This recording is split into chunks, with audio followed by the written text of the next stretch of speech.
want to talk about Right. them. But for some reason, this one was talked about. They could have arrested them, and it could have been quiet. And this is the importance of free press and media. And when in your intro, you were showing how Minister Farrakhan said that the media can make a good man look bad and how they can shape your thinking. And that is true. So this is the importance of the kind of programming that you have here, where you have the freedom to discuss things. Right.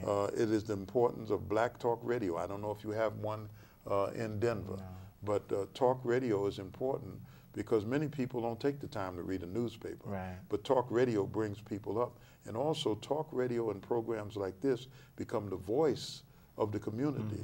The man that could never have the ability to have a platform to share his ideas, it comes through public service like this, which has to maintain itself.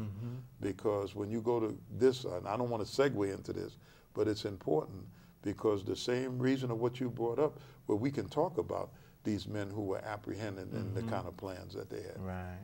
Yes, So let me just close that point out, is that in America, there's a strong possibility. He has to be well protected. He has to be secured, him and his family, because to some people, this is a nightmare. Right. Because they brought us here in the holds of slave ships. Right. They mistreated us. They used religion to justify their mistreatment of us, saying that God had cursed us with this black skin, and that we were born to be drawers of water and hewers of wood, and that God had condemned us as black people, and that we were cursed people. Yes, sir. So they preached that. Their children believe it, their grandchildren, they grew up believing that we were cursed people. Now they're looking at the people that some of them described as a cursed people, getting ready to walk into the White House and be the leader of the country that they live in. So a lot of people, this would drive You're them right. crazy. That would absolutely be a nightmare in the minds of those who still dealing with that white supremacy piece. One last thing, and then we'll move on into your area of expertise, which is Africa. I just have to ask this question because, you know, it's another piece that Brother Askia wrote about that could be considered a flaw. He says, and this is the ending paragraph of this article, another irony, there are already 2 Muslim representatives serving in Congress. Reps Ken Ellison and Andre Carson make up a potential Muslim congressional caucus, which is equal to the number of Muslim leaders invited to participate in the entire convention. And what he was talking about was Dr. We talked about her at the piece. She did the what's his name? Dr. Ingrid Mattson.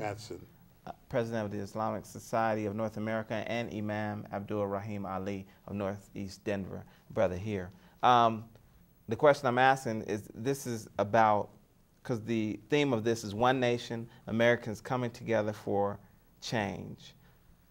We got 2 Muslim congressmen who are up and coming. Would it have been too much, again, for these Muslims, if this is all about inclusiveness and bringing the Democratic Party together, for those Muslim politicians to be given an opportunity to speak at the convention? Well, I don't know. Let me say this. I attended the sessions with the Muslim congressmen, and they're very much engaged. They're very much for Barack Obama. They realize that they're using his father being a Muslim, the fact that he lived in the largest populated Muslim nation, Indonesia, and for 6 years attended a school in Indonesia. And even though they write it as a madrasa, you know, and when you say madrasa to people who don't understand it, it means a school. But they think it's where they produce suicide bombing, and they show you these are madrasas, and you see little children studying the Quran and doing like this here, and they talk about these are future terrorists and that. All of that craziness because of the ignorance of the American people, and they play on their ignorance. But the very fact that we have 2 congressmen, the very fact that these 2 congressmen are supporting Barack, they don't agree with him on every point, and the very fact that we're in there, now we have to begin to work. To have one of them to speak at the convention, I don't know the inner workings of that. The handlers have to say that Muslims are alienated in America. Muslims in America are in the position that we were in during the Jim Crow days, when you put your name up. And a lot of Muslims are in a bubble. But I travel all over this country. I know what I suffer at airports coming in and out of America because I am a Muslim. So we have to fight this battle. And we got two courageous brothers, Andre Carson from Indianapolis and from Minnesota, Keith Ellison. Who, and these are not weak brothers. These are strong brothers. They pick no bones. I'm a Muslim, and they fight on certain issues. The problem I see is that we have a tremendous amount of indigenous Muslims who are black. If they say that when we started, it was 8 to 10 million Muslims in America. After 9/11, excuse me, they pulled it back to 6 million Muslims in America, and maybe a lot of them did leave after the harassment. But they said that the largest group of Muslims in America are black Americans who have accepted Islam, and they're in different Muslim communities. Our weakness is that we have not engaged as Muslims, and you got to be in a position to put your platform, put your paper, put your areas in front of the president, the new president, and even as he's a candidate to become president, so he can speak to your issue. The last thing, and I know we're running out of time on this, two things I want to mention. At the meeting this week, yesterday and today, the Muslims said that Barack did go to a mosque and speak to the Muslims. And I said, who knows it? Who knows it? I don't know it. I stay up on it. Where was it published at? So, and I said, maybe they didn't want it out in the general media. But if you didn't want that for strategic reasons, whatever they were, then we should have at least given that information to the Muslim communities across America, that Barack Obama made an appearance in Chicago at some mosque addressing the issues that were close to Muslims.